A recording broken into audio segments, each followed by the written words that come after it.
నమస్తే నేను Chandana welcome to great Andhra ఇప్పటివరకున్న టాప్ స్టోరీస్ చూద్దాం వైసీపీకి క్రెడిటేనా ఓటమిపై కొడాలి నాని ఫస్ట్ రియాక్షన్ కొత్త డీజీపీ జగన్ బాటనే అనుసరించిన చంద్రబాబు ధరలు తగ్గించి వైకాపాకు బుద్ధి చెప్పాలి తమ్ముళ్లలో ఎమ్మెల్సీ ఆశలు విశాఖలోని ఋషికొండ భవనాలు అద్భుతం అని అంతా ఒప్పుకుంటున్నారు రాజప్రాసాదాలు ఎలా ఉంటాయో తెలియదు కానీ ఋషికొండ భవనాలు చూస్తే అవేనా అని అనుకోవాల్సి ఉంటుందని అంటున్నారు విశాఖని సిటీ ఆఫ్ బ్యూటీ అని అంటారు అంతటి ఘనమైన సిటీకి తలమానికంగా ఋషికొండ భవనాలు ఉన్నాయని అంటున్నారు ఇప్పుడు డ్రోన్ల ద్వారా మొత్తం ఋషికొండ భవనాలను విజువలైజ్ చేస్తూ సోషల్ మీడియాలో వైరల్ చేస్తున్నారు దీంతో ఈ భవనాల గురించి తెలుసుకోవాలన్న ఆసక్తి అందరిలోనూ ఏర్పడుతోంది 500 కోట్లతో వైసీపీ ప్రభుత్వం ఈ అద్భుత కట్టడాలను రూపొందించింది అని వైసీపీ నేతలు అంటున్నారు మొదట జగన్ సొంత ప్రయోజనాల కోసం జల్సా చేయడానికి వీటిని కట్టారు అని టీడీపీ సహా రాజకీయ పక్షాలు విమర్శలు చేసినా అందులో వాస్తవం లేదు అని తెలిసింది అంటున్నారు జగన్ అసలు ఈ భవనాలను చూడనేలేదు అక్కడ అడుగు పెట్టనేలేదు పైగా అవి ప్రభుత్వ స్థలంలో నిర్మించినవి ప్రభుత్వానికి చెందుతాయని సగటు జనానికి పూర్తిగా తెలుసు అందుకే ఈ రకమైన విమర్శలు బూమెరాంగ్ అయ్యాయి అంతేకాదు బహు చక్కని భవనాలు విశాఖలో నిర్మించారు అన్న క్రెడిట్ కూడా వైసీపీకి వెళ్తోందని అంటున్నారు దీంతో ఈ భవనాలను చూపించిన తర్వాత టీడీపీ మీద వైసీపీ నేతలు విమర్శల జోరు పెంచారు అవును మేము అద్భుతమైన కట్టడాలనే కట్టాం విశాఖను విశ్వనగరంగా చేద్దామనుకున్నాం అని అంటున్నారు తాము భవనాలు కడితే ఎలా ఉంటుందో ఒక ఉదాహరణ అని వైసీపీ నేతలు క్రెడిట్ని క్లెయిమ్ చేసుకుంటున్నాయి ఈ భవనాలకు సంబంధించిన ఫోటోలను విడుదల చేయడం ద్వారా అనవసరంగా వైసీపీకి క్రెడిట్ ఆపాదించినట్లు అయిందని అంటున్నారు ఈ భవనాలను టూరిజం కోసమే వాడాలని రాష్ట్ర ప్రభుత్వం నిర్ణయం తీసుకున్నట్లుగా వార్తలు వస్తున్నాయి అలాగే డెస్టినేషన్ వెడ్డింగ్ కోసం కూడా వీటిని ఉపయోగించేలా చూడవచ్చు అని అంటున్నారు ఇవన్నీ చూస్తే విశాఖకు ఈ భవనాలు రానున్న కాలంలో ఒక స్పెషల్ అట్రాక్షన్గా మారబోతున్నాయని అంటున్నారు మాజీ మంత్రి కొడాలి నాని ప్రెస్ మీట్ అంటే చాలు చంద్రబాబు నాయుడు నారా లోకేష్ పై ఇష్టం వచ్చినట్టు చెలరేగిపోవడం చూసాం ఇదంతా వైసీపీ అధికారం ఉన్నప్పుడు సాగింది అధికారం పోవడంతో చంద్రబాబుపై మాజీ మంత్రి కొడాలి నాని నోరు అదుపులో పెట్టుకున్నారు గతంలో మాదిరిగా బాబు లోకేష్లపై అవాకులు చెవాకులు పేలలేదు చంద్రబాబు నాయుడనో ఆయన అంటూ నాని సంబోధించడం విశేషం గతంలో వైసీపీ అధికారంలో ఉన్నప్పుడు బాబు పవన్ లోకేష్ వారి కుటుంబ సభ్యులపై కొడాలి నానితో పాటు కొందరు ముఖ్య నాయకులు నోరు పారేసుకోవడం రాజకీయంగా వ్యతిరేకత వచ్చిందనే టాక్ వినిపిస్తోంది ఈ నేపథ్యంలో ఇవాళ వైసీపీ విస్తృత స్థాయి సమావేశం అనంతరం కొడాలి నాని మీడియాతో మాట్లాడారు కోట్లాది మంది మనకు ఓట్లు వేశారని వాళ్ళందరినీ కాపాడుకోవాల్సిన బాధ్యత ఉందని జగన్ చెప్పారన్నారు తెలుగుదేశం దాడిలో గాయపడ్డ ప్రతి ఒక్కరిని తాను పరామర్శిస్తానని జగన్ చెప్పినట్టు నాని తెలిపారు 6 నెలల పాటు చంద్రబాబు పాలనను చూస్తామన్నారు 18 ఏళ్లు నిండిన యువతులకు మొదలుకొని మహిళలందరికీ నెలకు 1500 అలాగే నిరుద్యోగ భృతి కింద నెలకు 3000 ఇస్తామని హామీ ఇచ్చారని వాటి గురించి చంద్రబాబు నాయుడు మాట్లాడడం లేదన్నారు అలాగే 3 గ్యాస్ సిలిండర్లు ఇస్తామన్నాడని దాని గురించి కూడా మాట్లాడడం లేదన్నారు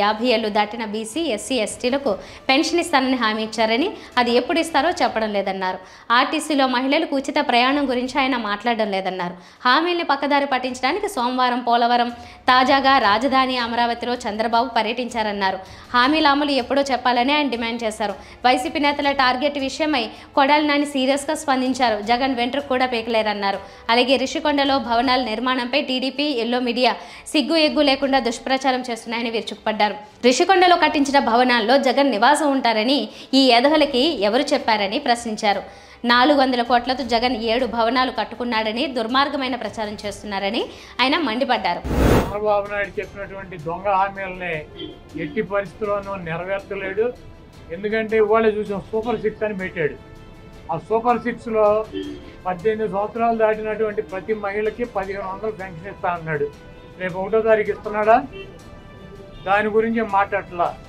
3 గ్యాస్ సిలిండర్లు ఇస్తా అని చెప్పాడు దాని గురించి మాట్లాడలా బస్సుల గురించి మాట్లాడలా అదేవిధంగా బీసీ కానీ ఎస్సీ కానీ ఎస్టీ కానీ వర్గాలకి 50 సంవత్సరాలు దాటిన వాళ్ళకి పెన్షన్ ఇస్తానని చెప్పాడు సూపర్ 6లో దాని గురించి మాట్లాడలా అది ఎప్పుడు ఇస్తాడో చెప్పట్లా కాబట్టి తెలుగుదేశం పార్టీ ఆయన ఇచ్చినటువంటి వాగ్దానాలను చంద్రబాబు నాయుడు చేసినటువంటి వాగ్దానాలని పక్కదారి పట్టించడానికి ఊరికినే నిన్నేమో పోలవరం వెళ్ళి వచ్చాడు సోమవారం మళ్ళీ గురువారం ఏమో అమరావతి వెళ్ళి వచ్చి అక్కడ ఎన్ని తిరిగి ఈయన కాలక్షేపం కబుర్లు కాలక్షేపం మాటలు ఊరికినే ఆయన వెళ్ళి అటు ఇటు తిరిగి రావడం తప్పించి ఎప్పుడు నువ్వు సూపర్ 6 అమలు చేస్తున్నావు స్పష్టంగా చెప్పాలని చెప్పి మేము డిమాండ్ చేస్తున్నాం. ఎవరిని టార్గెట్ చేసుకున్నప్పుడు నేను పోయినంత మాత్రాన నన్ను టార్గెట్ చేస్తే వైఎస్ఆర్ కాంగ్రెస్ పార్టీ ఏం ఆగదు. జగన్మోహన్ రెడ్డి గారు ఇంటికి కూడా వీళ్ళు ఏం పీకలేరు. నన్ను కాదు, జగన్మోహన్ రెడ్డి గారిని టార్గెట్ చేస్తారు.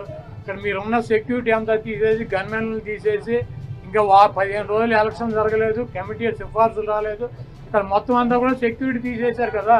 ఋషికొండలో కట్టినటువంటి, పర్యాటక కేంద్రంలో కట్టినటువంటి భవనాలనే ఈ సిగ్గు ఎగ్గు లేనటువంటి తెలుగుదేశం పార్టీ, ఈ సిగ్గు ఎగ్గు లేనటువంటి ఎల్లో మీడియా అది జగన్మోహన్ రెడ్డి గారి నివాసం అని చెప్పి చూపిస్తున్నారు 3 రోజుల నుంచి. వెళ్ళి జగన్మోహన్ రెడ్డి గారు అక్కడ నివాసం ఉన్నాడా? జగన్మోహన్ రెడ్డి గారు 2014 నుంచి 19 దాకా ప్రతిపక్ష నాయకుడుగా ఉన్నాడు. ఆయన కార్యాలయం లోటస్ పాండ్, ఇల్లు లోటస్ పాండ్. ప్రభుత్వాలు మారినప్పుడు ప్రధాన కార్యదర్శిని, పోలీసు బాస్ను మార్చడం అనేది చాలా సాధారణంగా జరిగే వ్యవహారం. ప్రతి పార్టీ నాయకుడు కూడా తమకు అనుకూలంగా ఉండేవాళ్లే రాష్ట్ర అధికార యంత్రాంగానికి పెద్ద దిక్కుగా ఉండాలని కోరుకుంటారు. అలాగే తెలుగుదేశం గెలిచిన తర్వాత అధికారం చేపట్టడానికంటే ముందే చీఫ్ సెక్రటరీగా జవహర్ రెడ్డిని పక్కకు తప్పించి తనకు కావలసిన నీరబ్ కుమార్ ప్రసాద్ను అక్కడ వేయించుకున్నారు చంద్రబాబు.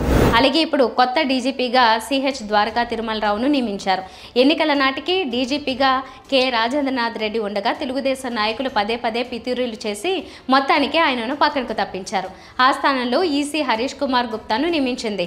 ఇప్పుడు చంద్రబాబు ఆయనను పక్కకు తప్పించి ప్రస్తుతం ఆర్టీసీ ఎండీగా ఉన్న ద్వారకా తిరుమలరావును ఆ పోస్టులోకి తీసుకొచ్చింది. ఈ నియామకం విషయంలో చంద్రబాబు నాయుడు గతంలో జగన్మోహన్ రెడ్డి అనుసరించిన వ్యూహాన్ని పాటించినట్లుగా కనిపిస్తోంది. తాను పారదర్శకంగా కనిపించడానికి ఈ ఎత్తుగడ వేశారా అని కూడా ప్రజలు అనుకుంటున్నారు. 2019లో జగన్ అధికారంలోకి వచ్చిన తర్వాత రాష్ట్ర డీజీపీగా దామోదర గౌతమ్ సవాంగ్ను నియమించారు. ఆయన జగన్ సామాజిక వర్గానికి చెందినవారు కాదు. తద్వారా పారదర్శకతకు పెద్దపీట వేశారు. ఆ తర్వాతి రకరకాల పరిణామాల్లో సవాంగ్ను ఏపీ ఎస్పీకి పంపి రాజేంద్రనాథ్ రెడ్డిని డీజీపీ చేయడం జరిగింది. కానీ తన ప్రభుత్వ హయాంలో మొదటి డీజీపీ ఎంపికలో తన కులానికి ప్రాధాన్యం ఇవ్వలేదు. చంద్రబాబు నాయుడు విధానం అది కాదు. ఆయన 2014 అధికారంలోకి వచ్చినప్పుడు కమ్మ కులానికి చెందిన జేవీ రాముడును మొదటి డీజీపీగా ఎంచుకున్నారు. 2024లో మాత్రం బీసీ కురబ వర్గానికి చెందిన ద్వారకా తిరుమలరావును డీజీపీ చేశారు. ఆయన భార్య కాపు వర్గానికి చెందిన వారు కావడం గమనార్హం. ఆయన నియామకంతో తెలుగుదేశానికి ప్రస్తుతం బలంగా ఉన్న ఆ వర్గాన్ని కూడా సంతృప్తి పరిచినట్లు అయింది. పైగా మొదటి డీజీపీ విషయంలో తన సొంత కులం చూసుకోలేదని డప్పు కొట్టుకునే ఛాన్స్ దక్కింది. అప్పట్లో జగన్ చేసిన పద్ధతిలోనే ఇప్పుడు చంద్రబాబు చేశారని ప్రజలు అనుకుంటున్నారు. ఆంధ్రాలో అధికారం చేతులు మారి 2 వారాలు అయిపోయింది. కానీ నిత్యం పతాక శీర్షికలన్నీ వైకాపా తప్పులు, వైకాపా నేతలపై దాడులు, వైకాపా అనుకూల అధికారులకు హెచ్చరికలతో నిండిపోతున్నాయి. బాధ్యతలు స్వీకరించిన వారంతా సంబంధిత శాఖకు సంబంధించిన అవినీతినో అధికారులనో ప్రస్తావిస్తున్నారు. పవన్ కళ్యాణ్ ఒక్కరే దీనికి మినహాయింపు. ఇక పదవులు రాకున్న అధికార పార్టీకి చెందిన వారు సైతం ఇక చూసుకోండి నా రాజా అనేలా హెచ్చరికలు జారీ చేస్తున్నారు. కానీ ఇప్పుడు కావాల్సింది ఇవి కాదు కదా. జనసేన జనాలు రోడ్ల మీద స్నానాలు చేశారు, రోడ్ల మీద రీల్స్ చేశారు. ఇప్పుడు వాటిని బాగు చేసి అద్దాల్లా చేసి కొత్త రీల్స్ చేయాలి. పైగా గ్రామీణ రోడ్లు, జిల్లా పరిషత్ రోడ్లు ఇవన్నీ ఇప్పుడు పవన్ కళ్యాణ్ చేతిలోనే ఉన్నాయి. అందువల్ల ఆయన వాటి పనులను పరుగులు పెట్టించి ఇది జనసేన అంటే అని వైకాపాకు చేసి చూపించాలి. టీచర్లు డిజిటల్ అటెండెన్స్ కోసం సిగ్నల్ రాక చెట్లు ఎక్కుతున్నారు, నానా బాధలు పడుతున్నారు అంటూ తెగ సెటైర్ వీడియోలు చేశారు. ఇప్పుడు అర్జెంటుగా డిజిటల్ అటెండెన్స్ ఆపేసి టీచర్లు ఎప్పుడు వస్తే అప్పుడు రానివ్వాలి. వీలైతే టీచర్ల మీద పని భారం కూడా తగ్గించాలి. ఇంగ్లీష్ పాఠాలు చెప్పాల్సిన పని లేదని చెబితే వాళ్ళు మరింత ఆనందిస్తారు. ఇవన్నీ అసలు ఖర్చు లేని పనులు. లిక్కర్ షాపుల్లో రేట్లు దారుణంగా పెంచేసింది వైకాపా. దాన్ని అర్జెంటుగా తగ్గించాలి. మద్య నిషేధం అమలు చేయని వైకాపాను ఎత్తి చూపేలా వీరైతే నిషేధం తీసుకువచ్చే ప్రయత్నం చేయాలి. నిషేధం మాట పక్కన పెడితే రేట్లు తగ్గించడం అనేది ఒక్క సంతకంతో జరిగిపోతుంది. దెబ్బకి వైకాపా జనాలకు బుద్ధి వస్తుంది. జనాలకు కూడా వైకాపా అంటే మరింత ద్వేషం పెరుగుతుంది. దేశంలో అన్ని రాష్ట్రాల కన్నా ఆంధ్రాలోనే పెట్రోల్ రేట్లు ఎక్కువ అని వైకాపా ప్రభుత్వాన్ని తూర్పారబట్టారు. నెలకు 50 రూపాయల చెత్త పన్ను తగ్గించిన మాదిరిగా ఇప్పుడు అర్జెంటుగా పెట్రోల్ మీద ట్యాక్స్ తగ్గించి ఓ 10 రూపాయలన్నా తగ్గేలా చేస్తే జనాలకు నెలకు కనీసం 300 నుంచి 1000 వరకు తగ్గుతుంది. ఈ చర్యను వెంటనే తీసుకోవాలి. చెత్త పన్ను రద్దు మీద సంతకం చేయడం ఎంత సులువో వైకాపా దారుణంగా వడ్డించిన ఇంధనాల పన్ను తగ్గించడం కూడా అంతే సులువు. సరే 2 డజన్ల ఎంపీలు ఉన్న ప్రత్యేక హోదా అడగలేదు కనుక మేము ఎందుకు అడగాలి అని అంటే చేసేదేమీ లేదు. కానీ 5 ఏళ్ల పాటు హోదాను యాగి చేసి ఎన్నికల అంశం చేశారు రాశారు కనుక దాని మీద దృష్టి పెడితే ఆనందంగా ఉంటుంది జనాలకు. ఇక స్టీల్ ప్లాంట్ మంత్రిగా మన ఎంపీనే ఉన్నారు కనుక అర్జెంటుగా ఉక్కు ఫ్యాక్టరీ సమస్యల విషయంలో చర్యలు తీసుకోవాలి.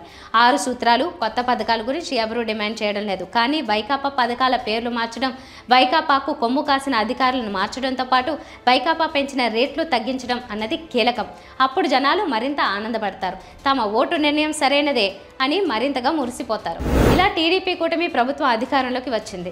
అలా 2 ఎమ్మెల్సీ పోస్టులు ఖాళీ అయ్యాయి. ఈసీ నోటిఫికేషన్ ఇచ్చేసింది. దాంతో ఉత్తరాంధ్ర నుంచి ప్రాధాన్యత ఇస్తారన్న ఆశలతో తమ్ముళ్ళు ఉన్నారని భోగట్ట.